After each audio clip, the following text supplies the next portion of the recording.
Hi viewers, നമ്മളിന്ന് ഉണ്ടാക്കാൻ പോകുന്നൊരു അടിപൊളി അയലമുളകിട്ടതാണ്. അതിലേക്ക് ഞാനിവിടെ 1/2 കിലോ അയിലാണ് എടുത്തിരിക്കുന്നത്.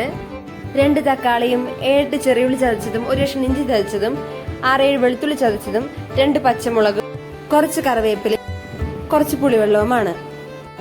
ഇനി നമുക്ക് ചട്ടി അടുപ്പത്ത് വെക്കാം. ചട്ടി ചൂടാന് ശേഷം അതിലേക്ക് കുറച്ച് വെളിച്ചെണ്ണ ഒഴിക്കാം. വെളിച്ചെണ്ണ ചൂടായി വരുമ്പോഴേക്കും അത് ഉലുവിടാം.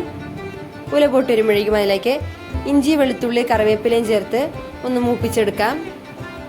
ശേഷം അതിലേക്ക് ചെറിയ ഉള്ളി ചതച്ചതും പച്ചമുളകും കൂടി ചേർത്ത് അതിൻ്റെ എല്ലാം പച്ചമണം മാറുന്ന വരെ നന്നായി ഒന്ന് ഇളക്കി കൊടുക്കാം. ശേഷം അതിലേക്ക് മഞ്ഞൾപ്പൊടിയും മുളക് പൊടിയും ചേർത്ത് പൊടിയുടെ എല്ലാം പച്ചമണം മാറുന്ന വരെ നന്നായി ഒന്ന് ഇളക്കിയെടുക്കാം.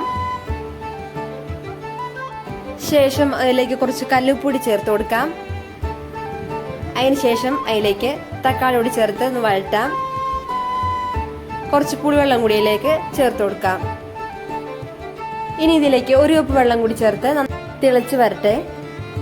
ഇനി നമുക്കതിലേക്ക് ഓരോ മീനായി ഇട്ട് കൊടുക്കാം. മൂടി വെക്കാം. മീൻ നന്നായി തിളച്ച് വന്നിട്ടുണ്ട്. അങ്ങനെ നമ്മുടെ വളരെ ടേസ്റ്റി ആയിട്ടുള്ള അയല മുളകിട്ടത് ഇവിടെ തയ്യാർ.